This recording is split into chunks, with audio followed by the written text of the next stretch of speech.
and I really want to give a big round of applause to the people that you saw here on stage. The amount of effort and time that were put into this evening and this program was incredible.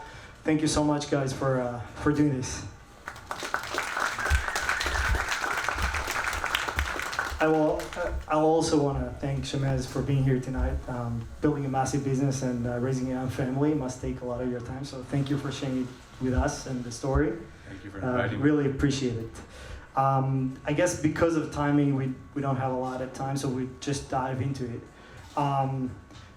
Just to give you a heads up, I knew pieces of Shamez's story, and that was incredible. And when I learned more, blew my mind, and I think you're in for a treat. So enjoy tonight. Why don't we get started so people would understand the context? Being an immigrant, it's the family story that founds your your values and your fundamentals and kind of becoming who you are. So why don't we start with your family, journey to Canada and how you arrived to Canada? Yeah, well, first of all, thank you for having me. And we had a lot of nice existential conversations during COVID, so it's nice to see you in the flesh. And it feels really good to see so many people in one room, and I only see a few masks on, so that's also a nice plus. Okay, so tonight I actually brought my mother, who's here. You guys will save your applause, because just wait till you hear this story. So I'm fortunate enough to be born and raised in Canada, but my mother and my family have an unbelievable story that really kind of shapes a lot of my life. So maybe some of you are familiar with what happened in East Africa in the late 70s. You may know the name Idi Amin.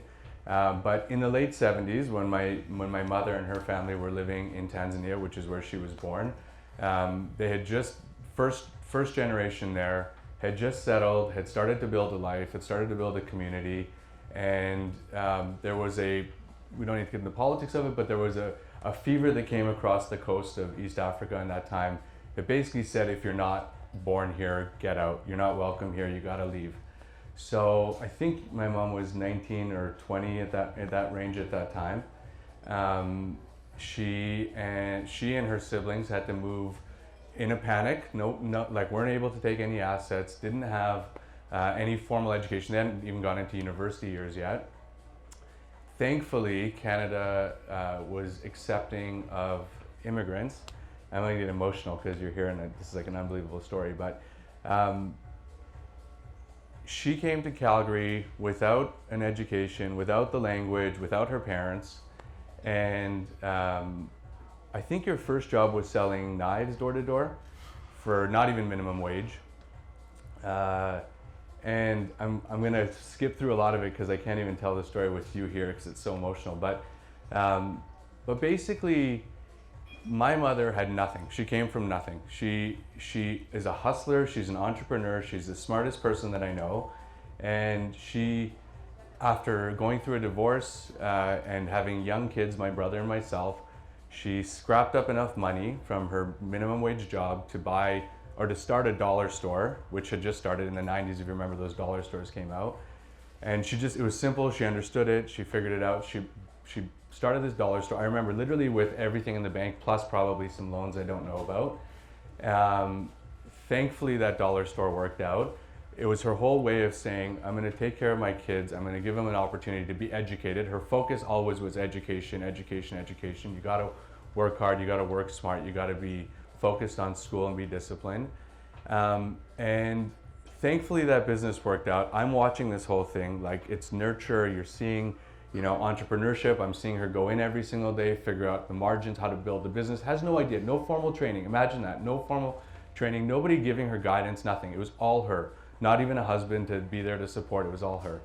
So I'm watching this thing as a little kid saying, wow, like this is pretty cool. Like you can be business, you can be an entrepreneur, you can do whatever you want. And then she started to save a little bit of money. And then with that little money, which is, a common immigrant story, she invested in real estate. And in Calgary at the time, which is where I'm from, born and raised in Calgary, at the time you could buy a house for $50,000, $60,000, so enough that you could afford to buy an investment property. She bought the investment property, and growing up, I kind of would help shovel the sidewalk or mow the lawn, and maybe collect rent checks, but it was nurtured in my head. Real estate, like hard asset, easy to understand. You see this physical form, and so when people say like, where did your passion or drive come from? It's from you. It's from my mother. She really showed me that way. And so, fast forward, I did the things I was told to do. I worked hard in school. I was able to go to a good undergraduate business school. Out of that business school, you're told, and a lot of people in business school are told, if you're doing well, you should go into investment banking or consulting. I knew I didn't really want to be in either, because I'd seen entrepreneurship, and that didn't feel like entrepreneurship to me. That didn't feel like real business. But I had some good counsel. They said, go in early, just focus on your skill development, focus on the modeling, the financial analysis, the understanding how to write, how to communicate effectively. And so I did it, and that's where I was in investment banking at Goldman Sachs. I was an awful, terrible investment banker. I had no desire to go up the chain, and with due respect, I have friends that are bankers. It's a different trajectory, and I didn't see myself wanting to be there long term. So this is the other part of the story that my mom gets engaged in. So now I'm like this hotshot 20, thinking I'm a hotshot 20, I guess it would have been 22-year-old, 23-year-old at the time. I had done an analyst rotation, big bank, New York, way overpaid for my value. Thinking and this is 2007, 2008, the Calgary real estate market's on fire, which again is where my mom is. And by this point, she had bought a few small investment properties, really good quality, small homes, income producing properties.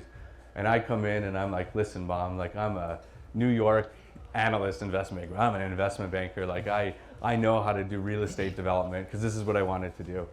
And I said, let's sell these safe assets that you've built up equity in that are good cash flow assets, and let's go into development, ground up. Let's buy some land and let's build some homes.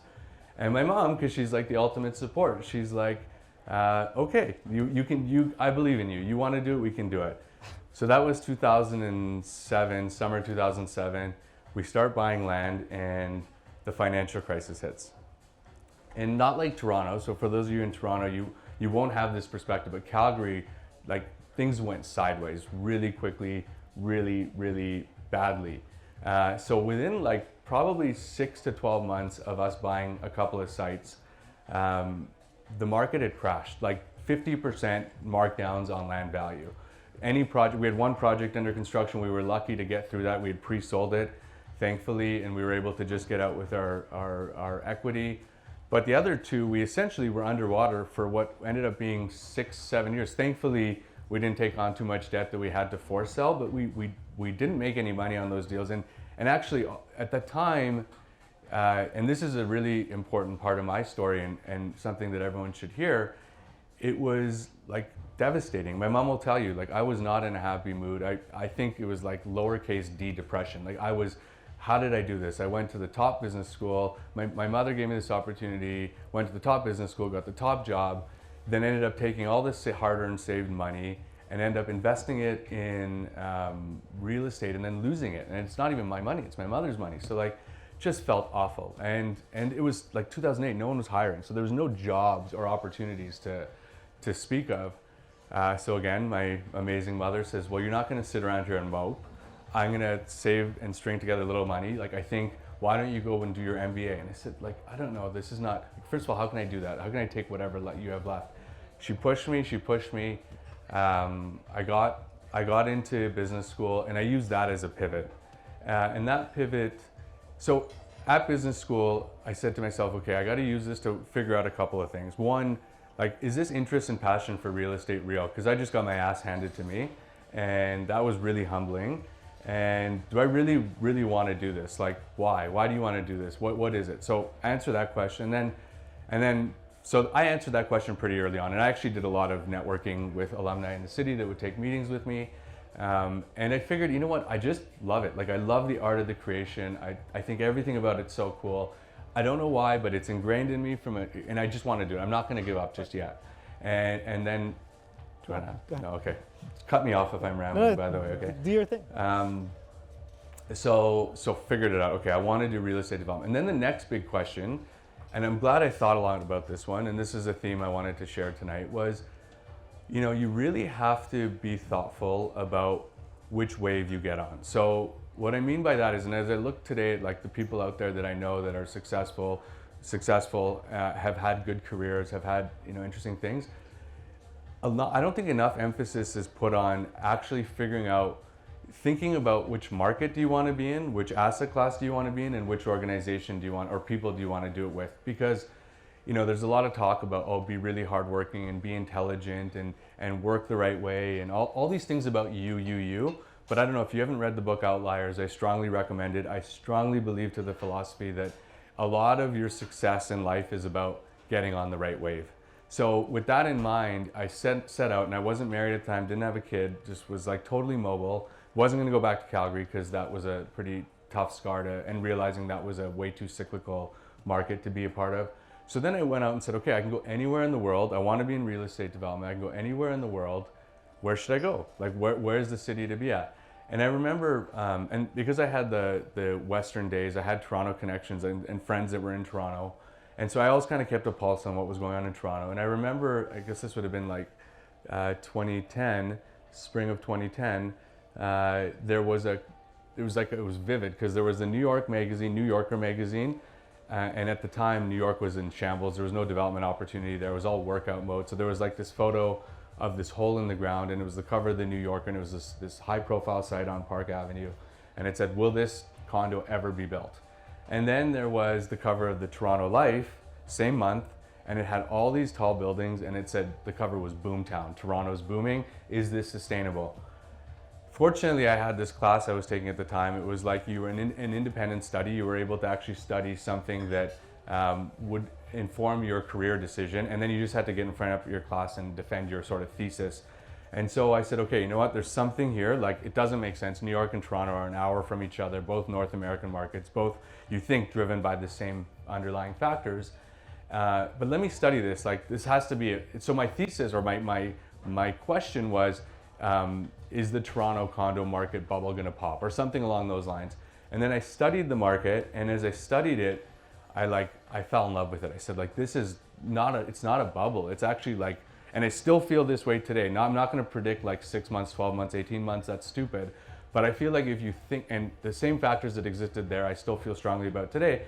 But anyways, I guess the point of the story is I concluded, okay, I wanna be in Toronto. Toronto's where, if I'm gonna hitch myself to one market, one wagon for the next chapter of my career, this is where I wanna be. So then I started. I want to pause it before we're coming to Toronto, and going backwards a little bit, because again, going back to the things that formed who you are and how you view things and how you built your business here. Arriving to Calgary in the 70s, and then at some point, starting your career, 15, 20 years later, Calgary is a pretty wide town, and I'm assuming you didn't have a lot of people that look like you in class. How did that shape how you perceive the world? Did it prevent you from getting anywhere? Did you say, despite of those things, I'm going to do X, Y, Z? Like, what did that entail for you? Yeah, it's a good question, and I never really thought about this, but I would say I was, and I probably still am, very naive to being an outsider. Like, I never really thought about it. There might have been one or two incidents. I mean, most of the time, like, yes, I recognize I didn't look like the other people, mostly because I would like try to date, this is okay, but try to date girls that were, white girls or whatever, and they wouldn't be interested because it was like I looked different or they weren't. So that was when I would be like, okay, maybe there's something a little bit off here. But I was super naive. Like, I just didn't think about it. I didn't let it bother me. I still, even when I came to Toronto, like, Toronto is traditionally, if you look, it's changing, and this room's a perfect example. I'm an example. There's so many examples of it now, and I actually think this is like a golden era for you if you're an outsider, because it doesn't matter. But like, Toronto is historically very Jewish, very Italian. There's like two large groups, and there's lots of family-owned businesses, and I wasn't like, oh, I can't make it in this business. Right. I just said to myself, because I think, I don't know, I'm gonna go back to my mom a lot, but I think when I saw that, I was like, okay, if the odds are against. I don't think I thought this. I didn't think it like practically, but if you think about what the odds were for my mom to do what she did versus what it is like, mine's way easier. Right. Like what I've done is way easier. So I think that I didn't let it impact me. I didn't ever feel sorry for myself or feel like it wasn't possible. And you know the nice thing about being in Canada and like the thing we're all so fortunate for, and I think this was like a bit of the academics, is like grades are blind to what you look like, right? So like I could always be at the top of my class by just working hard. Right. And so like nobody could really tell me you're not at the top of your class Right. or you're not. So that, I think that helped me, and then it gave me confidence when I did that, and then when I got into business school, when I did well at business school, and then got the jobs, because we, you know, I think fortunately, fast forwarding to Toronto and New York, those are very meritocratic places, right? Like it's, especially business schools and those sorts of places. I really do think they're meritocratic places. So I think, I don't know if that answers your question, but I think that's sort of what how that shaped me. Yeah, and I guess doing a few of those interviews about, you know, people that are coming from really, you know, not the bottom, but coming from not well-off, set-off families, is almost this unconditional love they get from their family that give them the confidence to conquer the world. And I think with a lot of immigrants, you see the same story of coming with nothing, just work hard, do your thing, and you'll find a way. And I think it's an incredible story. And I'd like to kind of touch about, you know, you arriving to Toronto, again, very young, but with some tough experience behind you. Can I just add one thing? Because now, as you're saying this, I think it touches on something. And actually, Jacob, who's a part of our team and who's another story of an outsider making it in the Toronto real estate market, we've been having a bunch of interviews for young people coming, like leaders that we want to shape. I always want to know what their family story is. I always ask that question, because hunger from like not having it or not having it handed to you. And I'm not saying, there's a lot of really smart people that have it handed to them and do amazing things in the next gen. So it's not a bashing of family companies. I think it's pretty impressive. But like, I look at it today and I'm so grateful that I had that hunger drive. There were points where I remember, and when I was starting working in banking, and when that experience happened in Calgary, and I saw these friends I'd met at Western that were these second or third gen wealthy kids, had it all, traveling the world, had all this nice shit. Like, they were living a good life. Right. I look at it today now, like 20 years later, and I'm so much happier that I had to have the drive and the hustle, because it feels so much more rewarding. Right. And then when you do it and you start to like feel the wins, it's way better. So I actually think when I hear someone's story and they're just like, I'm hungry, I'm a hustler, it's way more important to me than being like, oh, I got top of my class. That drives me, and especially when they see their parents working hard, and they've had that in their head, like, you got to work hard to make it, and life is not fair, life is not easy. Shit will get thrown at you, because if you can't deal with shit being thrown at you, don't go into real estate development. It's a hard business. I think that shapes a lot of who I am today. Yeah.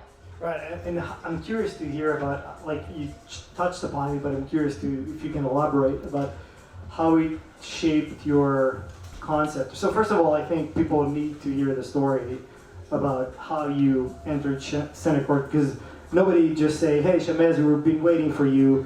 Why don't you build one of the best businesses in the country? You built it on your own. You created your own opportunity. You took it. So I think it's important for people to hear that. But I'd want to hear later you talk about the process of you picking the people and building up the team. And it kind of goes back to the values and the core things that we talked about. Yeah. So I guess to bring the Columbia story to present. So I decided Toronto was where I wanted to be.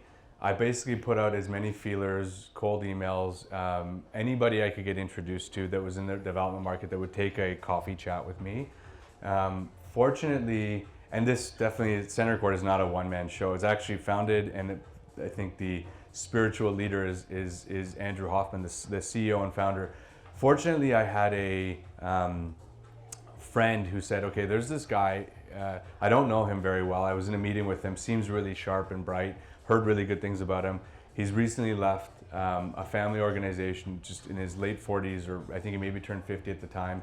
And he is just starting out on his own. He's been aggressively acquiring. Maybe you can reach out to him. So he gave me his email address, and I wrote him an email, and I said, I'm going to be in Toronto these few days. I wasn't actually, I just said I was, so it didn't feel like I was coming to meet somebody. And I did this with everybody. You got to hustle. Like hustle's the number one name of the game. And I said, I'd love to hear your story. I've heard great things and would love to hear your story and you hear mine. And I think candidly, if I was in his shoes, I'm not sure I would have responded to that email. Thankfully, he did. He wrote me a one-liner and said, I'm available, I think he said like 7:30 a.m. this day, this office, confirm. Like it was very short, but he responded and he gave me the time. And I met a bunch of people. I went across the city. Fortunately, I was able to get in touch with maybe 10 to 15 developers, all through sort of hustle. Just didn't know anybody, no friends, no family in the market. You got the story, that part. But the Andrew discussion was a really interesting one because a few things that I realized through that conversation. One, he understood it because while he comes from a community that is a real estate community, his parents were not in the real estate industry. He joined a family business and had great success working with that family, with very smart, successful family, but got to a stage in his life where I think he wanted to make it on his own, try something on his own, be entrepreneurial, do it on his own. And so I remember when I had the meeting with him, maybe it was an hour and a half. An hour of it was just talking about our family and upbringing. A lot of this story probably was talking about my mom a lot and that too. And he related to that part of the story. And the other part was like me being totally honest, probably to a fault with him, where I said, listen, this is who I am. Basically, all I bring to the table right now is I'll work incredibly hard. I've done 100-hour work weeks. I'm not scared of them. All I want to do is make it in this chapter of my career. I will learn from you. I'll listen to you. I'll do blood, sweat, and tears. I don't care if you pay me. This is, again, entrepreneurial, probably stupid because we had debts to pay, but again, I'm pitching. So like I'm selling myself, trying to get the ask, trying to get the offer, I guess, is what I was trying to do. And he, and I said, I don't care what you pay me as long as, and this was like days, really the beginning. We hadn't launched a project. He had just acquired one site, was in the process of acquiring another. I said, but as long as if we do all these things together and there's success, there's great success, and we build something together, that you share in that with me in a fair and honest way. Because my aspirations are big. I know I may not bring a lot to the table today, and I can't ask you for a lot today, but in the medium to long term, if good things happen, I hope you will share in that with me, and that's my expectation. So like, let's not do this if you don't feel good about that. And he immediately got it. He said, I'm not making you any commitments. I'm not making any moral promises whatsoever. I'm saying to you, if that happens, if we build something great and you're a key component of that, I will share in a meaningful way. And I understand what you're meaning. And I told him about, my mom's entrepreneurial. I always believed in this concept. You've got to build business. You got to share in the upside and the profitability of the business based on how the business is doing. And he understood that right away. He got that story. I mean, business people who are, especially someone who's creating their own company, they get it like naturally. So he got that piece of the story, and he said, okay, we'll give you a shot. And I had offers that were going to pay me significantly more. But what I liked about that conversation was nobody else, I couldn't even feel comfortable having that, because I'd go to these larger organizations and it'd be like, okay, you're fitting in this box and you're going to play this role and then you're going to be under this. If it was a family company and my name wasn't, my last name wasn't X, it's like, what am I doing? Why would I be trying to compete with the next gen of kids that are going to get the keys to the castle? Like, maybe I'll learn, but like not really have the opportunity to grow. So thankfully, he gave me an opportunity. And that was 2010. And we launched our first project together. He had actually just launched it. I dove in on the sales and admin side. I guess I won't go through the story unless you want to go into that detail, but basically I was able to go from the ground up and touch every aspect of the development life cycle, from initially sales to then development and the working drawings and the zoning to construction and overseeing construction. Like every mundane job, difficult job that exists right now from the ground up, I did it. And I didn't do it at like a super young age. I was like 28, 29. Right. At this point I'd, done the Goldman thing, I'd done the MBA thing. So I checked my ego because that's the nature of the company we built. That's Andrew's nature. Rolled up my sleeves. And, that was 11 years ago. And then I don't know how you want to talk about the rest of the story. So I'm curious to kind of hear how this whole thing evolved. So, starting off is really where I'm curious. So you guys are a young company.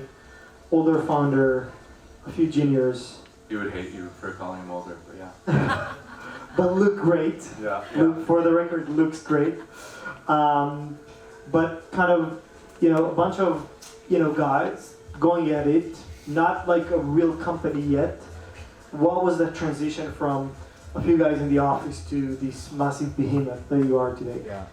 So Andrew said when I joined, he said, I love real estate, I love development, I hate managing people and the operational side of things. I want to keep this really lean, just a few of us. It was actually the second employee, Jonathan Levinoff, who's still there today, was the first. He said it's going to be a very lean team of just us. We're going to do everything. And I don't want to have the headache of more people. So we're going to do maybe one, maybe two projects at any given time. It was kind of like keep it small, because these big towers, like you can eat well if you've got a small team. So that was where we started. And I said, that's fine. Like, you know what, these deals are big enough and I'm going to learn. I'm going to work hand in hand with you. I'm going to learn a lot. Where it sort of evolved is, so we did that. We rolled up our sleeves. We actually, Andrew had a lot of real estate experience. He had a lot of credibility and he brought capital through past relationships, but he didn't have a lot of condo high-rise experience. His experience was in office, industrial, commercial at the time. So we kind of learned it sort of by doing all of it. Right. But by overthinking everything, overanalyzing everything, being in the weeds on every detail. And we really rolled up our sleeves. And I mean, literally like sales admin, I was in the back collating agreements of purchase and sale together. I was tracking the purchases. I was sitting there giving sometimes sales pitches to buyers. I was doing color selection. I get like every little stupid job and they're not stupid, every little job that exists in the development thing. Like I did it all and alongside, and we did it together. And then about 3 years in, we had finished 2 towers. We had hit home runs in terms of returns and outcomes. We had already shown that rolling up your sleeves and just approaching things with that sort of attitude, it's not about intelligence. It wasn't even about having a lot of track record and experience. It was just about doing it. And we did it. And then I remember we had a chat and I kind of like, did a 180 from his beginning. And I said like, okay, like I know we can be successful. I'm hungry, I'm ambitious, I'm motivated, and so is he. He just doesn't want the operational headaches associated with it. So I said, okay, I know we can do it. I know we can execute on deal by deal basis, tower by tower. But like, I want to know, can we scale this business? Like, can this be $1 billion business? That's what I said. Like, stupid naive again. Like, can this be $1 billion business? Because I only want to do $1 billion. Like, like again, like just this, whatever. Not too far off though, you gotta say. Yeah. So. I remember we had the chat and he said, okay, listen, if you're talking about hiring more people and creating like a real company here, I'm fully supportive, I'm motivated, I'm ready to, like he spends a lot of time on the acquisition front end, capital partners, bank relationships, equity, but I don't want to be dealing with the headache of managing people and that sort of stuff. Like I don't want to deal with the organizational side of it, because he'd been a COO of a large company before, and he's like, I want to be more just sort of nimble and moving fast. So if you want to do that, you're gonna do that. So we kind of had that discussion, and that kind of became my part of the bargain of sort of helping build a team. And then like what I thought about was, I remember when I initially met people in the Toronto real estate market and sort of started to evaluate it from a macro level. And I still feel this today to a lesser degree, but I still feel this. I was shocked by the amount of money in this market, which is in the hundreds of billions. Now, if you look at the total real estate value and residential specifically, so it's a massive, the largest residential market in North America, one of the largest in the world. Like sometimes we don't realize how big the scale of our market is, but yet it was run predominantly by older family companies. And if you look at the rest of the world outside of residential Toronto, you look at finance, you look at tech, you look at media, you look at these various, and media is maybe not a great example, but you look at other industry asset classes, the story is the same. Like if you look at the early 1900s, it was all family, consolidated companies, the big and then it all became institutionalized with really, meritocratic cultures. Like, I'd gone to the Goldman experience. I saw it didn't matter your age, race, religion, sexual. None of that matters. Like, check your ego at the door, do hard work. So I kind of just like naturally was like, okay. And I didn't come from one of the families. So it's like, okay, what we're going to do here is pretty simple. We're just going to hire really smart, really hungry, really motivated. I don't really care about experience because I didn't have a lot of experience 3 years ago, and now we're running these large deals. You can train really good people. Just find people with the right attributes, the hustle, the drive, the ambition. They've been winners at what they've done in the past, even if they're young and hungry, and not that experienced. And let's just like train this culture up from the ground up. So there was that aspect, and then there was another aspect that was really formative. And I highly recommend this, especially to people who are creating their own cultures in their own business. But a gentleman by the name of Ray Dalio, some of you may know him. He's the founder of one of the largest hedge funds in the world, Bridgewater, the largest. Yeah. He wrote this manifesto, this life manifesto through all of his mistakes and experience, and it's called Principles. And it's a dry read, but it's formative. Like once you get through it and you start to see it in action, you realize like this stuff is really powerful. Basically had these principles for how you build a great organization, and they revolved around radical transparency. So everything out in the open, everybody, like no political bullshit, just everybody talk straight, right. The Israeli way. So radical transparency, radical honesty, just be very direct in how you communicate and what you say, and say what you mean, and follow that aspect, and then always put people with varying diverse views of things in a room together and let everybody openly debate. So like Jacob will tell you, I would hope, that in our organization, we actually encourage, and like I encouraged him, 3 years ago, today he's like a superstar in the making. 3 years ago, like you're in a meeting, challenge my thinking, like debate it, like openly push the envelope in the conversation. Because the truth is like, those people who sit in meetings and are like, oh, I'm the man, like, or I'm the woman, like I know everything about everything. Those are like the worst people to be around, because like I actually feel stupider the more I succeed in life, because I learn and people teach me things and challenge me. And so anyways, I guess back to that, the culture and the principles of how we created this organization, open, transparent meetings. If someone's sitting in there that's quiet, it's like, what do you think? You have to bring your view. You have to be informed. You have to defend your position. So we kind of just created that culture from the ground up. It was easy to create because we were starting from scratch. Like I didn't have to go into a legacy business that had this bad culture. So we created this environment. Today it's like, it looks like an outlier. There's a few other, I think that are building a like it, but super young, super lean, very hungry. We train everybody from the ground up. If you look at a sort of our leadership rank, nobody came in really with any specific experience. I haven't hired in a senior level anybody that's like that's now at a senior level. Like I don't think I've hired anyone, maybe just recently in construction, but prior to that, nobody over the age of really like 35 at the time they joined us. That was on the high end.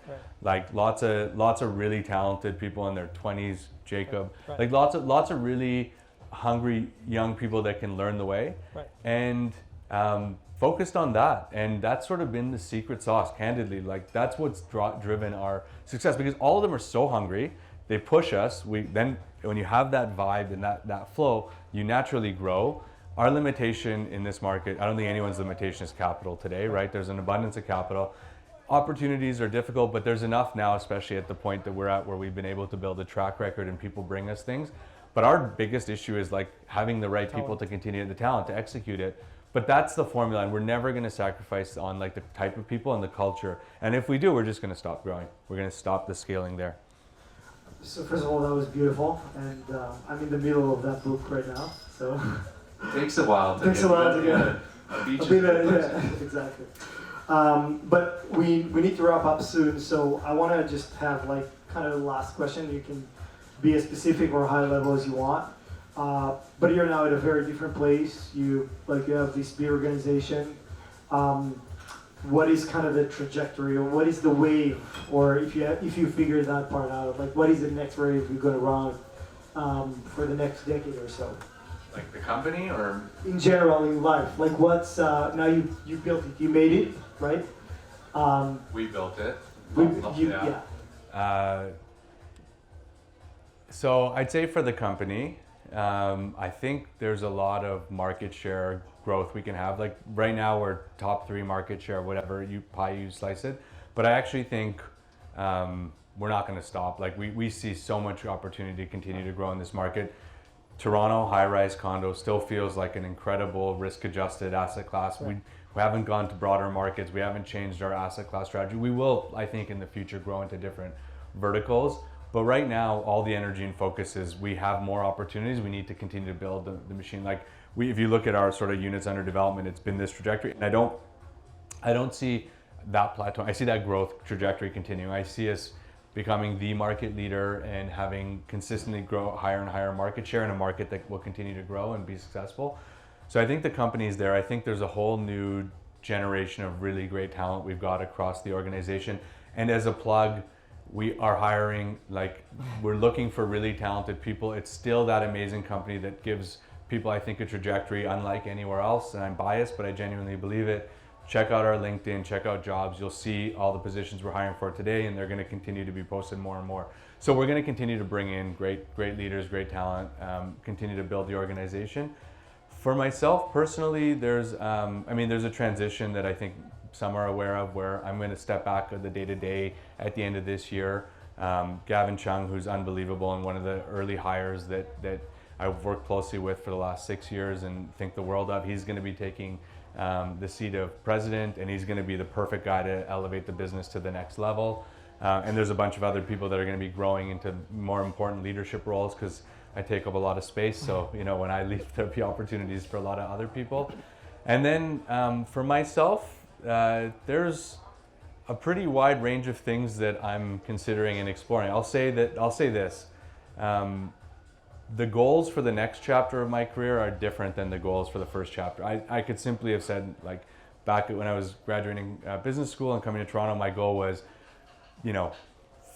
make it, become something, Right. build big buildings, make money, because, we didn't have, we were at that time, we were actually really, financially crunched. So to me, it was like, I need to make up for that. And my mom made it from nothing to something where her, hotshot, stupid son took it back to zero. I need to take it somewhere else. Like, there was a big financial motivation for sure.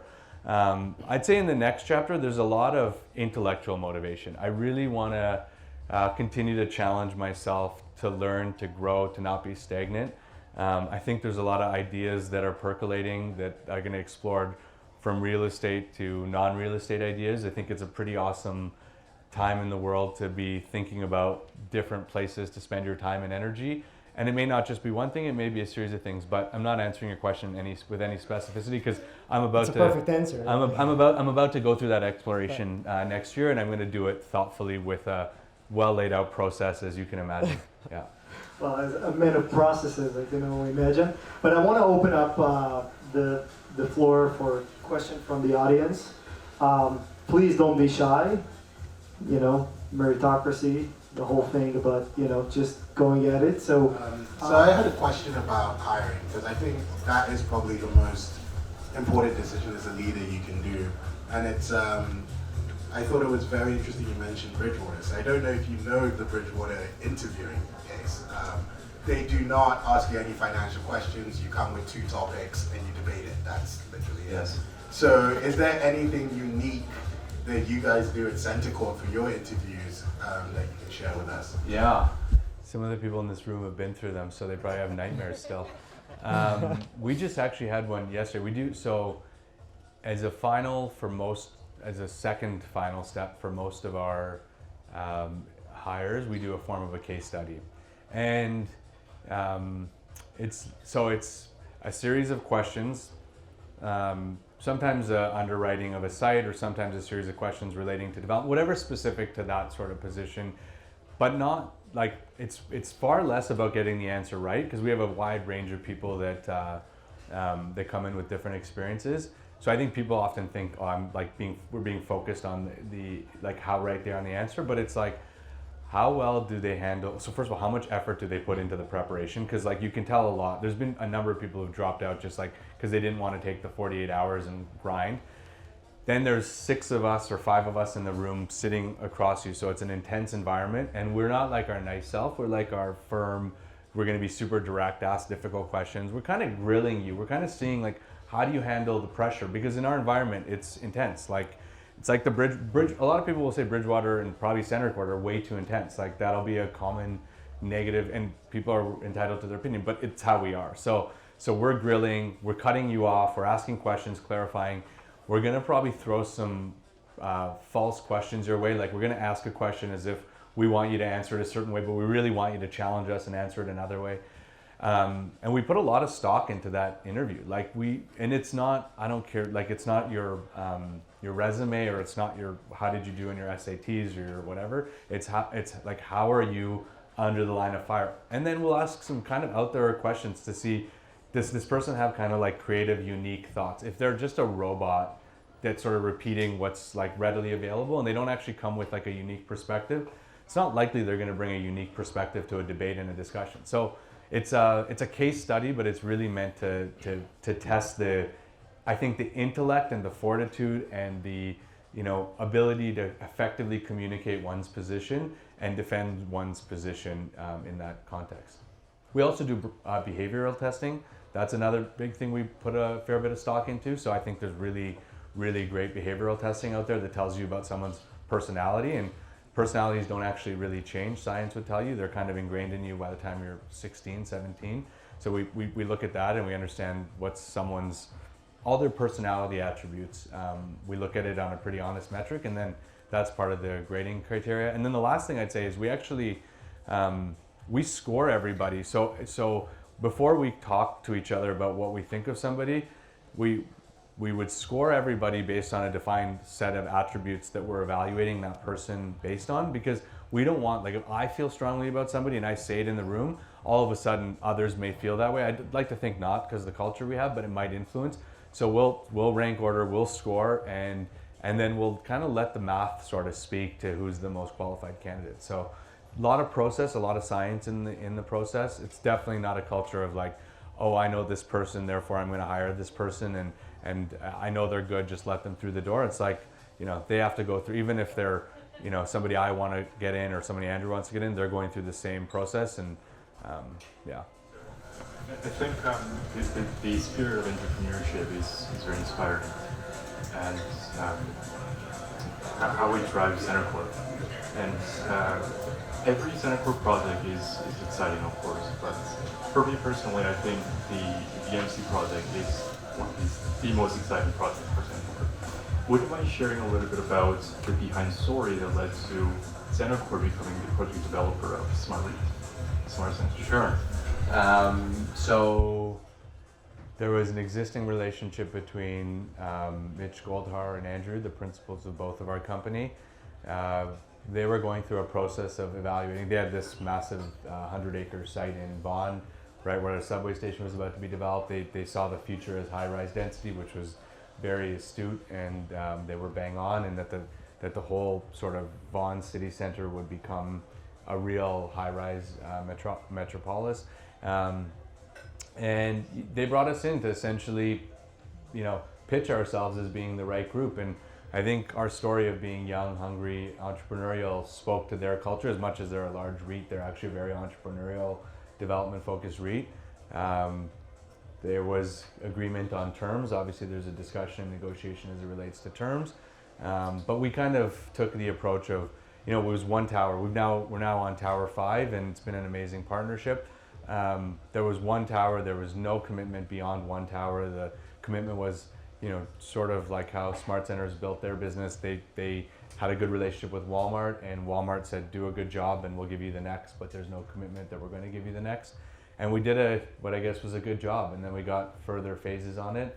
And yeah, it's an incredibly exciting, I think we're up to almost 3 million square feet in total up there now. So yeah, it's quite a change of the skyline up in Vaughan. I used to get a nosebleed north of Bloor, and now we're developing in Vaughan. So yeah. Just because you mentioned that your next stage is kind of contemplating, I'm curious as to what you think are kind of the next themes or the next opportunities or challenges kind of in our time. Well, I don't know how short to medium term, but I know this has been like the soup du jour in business press in the last, month, 2 months, but I've been like I wouldn't even say concerned, just aware of inflation. And I think we've had this crazy period like if you zoom out and you look at interest rates over the last, I guess really over the last 12 years, and then you zoom out further and you look at interest rates since really call it like the 1900s, it's a crazy life experiment. We're all living in the matrix a little bit. Like this is it's kind of crazy how cheap and abundant capital was. And then you throw COVID, like if you talk to me, when we talked at the beginning of COVID, I thought the world was ending and I was like, there's no way our market is like, this was such a fun ride. Like we're going into a dark place. And the amount of printing of cash that happened, nobody can wrap their head around it. Like you can't really wrap your head around what's happened in the last 18 months. I know it feels good to be here, but we're still like, I guess my I don't know if it's a prediction, but my outlook is the outcome of all of this is still to be seen.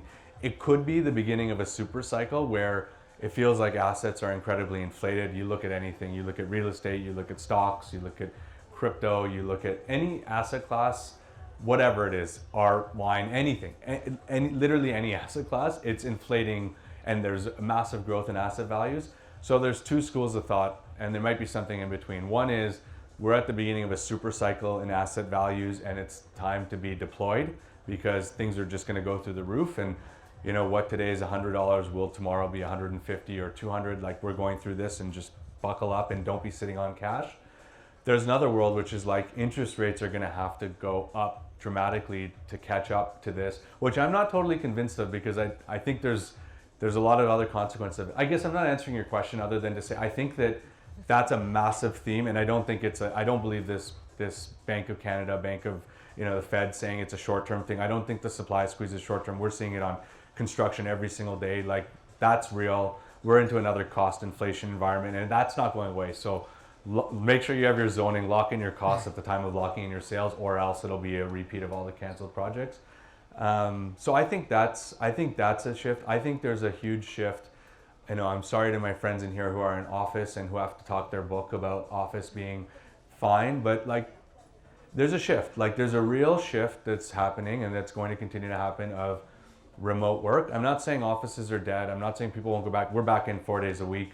We still believe in our business you have to be, a lot of it's in person, but there are so many businesses that will never go back to the office as a majority of their time. So I think the way that like a lot of people back in like the early 2000s or 2000 to 2010, I remember when I was at business school, like I'd go to these retail conferences and there'd be these like big retail mall owners who'd said, oh, this like online shopping thing, it's 1%, it's nothing. Like they talk their book and like, online shopping isn't even anywhere close to where it's going to get today. And how many of you guys like have changed the way you shop and buy? I haven't seen my friends in retail in years. Like now everything's online. And so I think there's a huge shift that's going to happen as it relates to office. But on the contrary, I don't believe, and this is maybe me talking our book, but I genuinely just don't believe it, that people are not going to want to be in cities. I think like for all of you that went out to the outer periphery of the GTA and then you come downtown and you're like, vibing at a place like this, or you're out having dinner at a cool new restaurant that pops up on Ossington or whatever, you can't really replicate. People still want interaction. This feels great to all of you because it's nice to see people. So I think that's not going to change, but I think the nature of how people, where they work and how they work, it's like, and we're just at the beginning. This metaverse stuff, it may sound kooky to a lot of you, it's real. We are all going to, in our careers, be putting on a headset and going into a meeting virtually with colleagues from somewhere else in the world or people you're trying to do business with in other places. That's going to happen. I strongly believe that. I think there's land grabs in the metaverse. I think there's asset grabs. But anyways, I'm rambling. But I think those are some themes of things I think are happening. Beauty. Just if I can get the mic for a little bit of personal note, and we'll wrap up. First of all, guys, a big round of applause for Shamez. That was incredible. I hope you guys enjoyed it as much as I did. I want to thank you all for coming tonight. I know some of you, like out there in the world, meeting in person is not as, as much of a thing as it is in Toronto, and I really appreciate you guys coming here tonight. I want to just wrap up on a personal note. RealStory is not going to just talk the talk. We're here to make a real change in our industry, and I think 100% agree with Shamez. It's probably the best time to push the gas pedal and make it happen in a real meaningful way. We're gonna see some short-term impact on our industry with this MREI scholarship program that we're launching, but we're gonna see some long-term.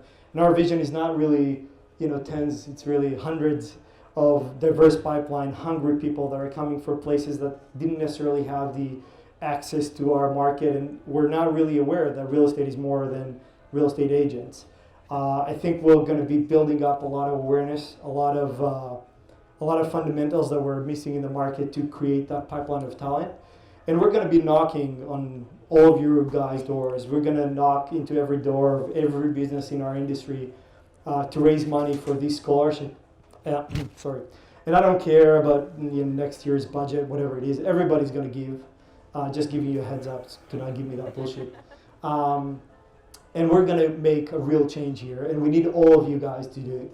And I think, if you haven't bought the concept of, building diverse pipeline is good for our industry, I argue that it's not only great for our industry, it's great for your own businesses that you guys are building right now.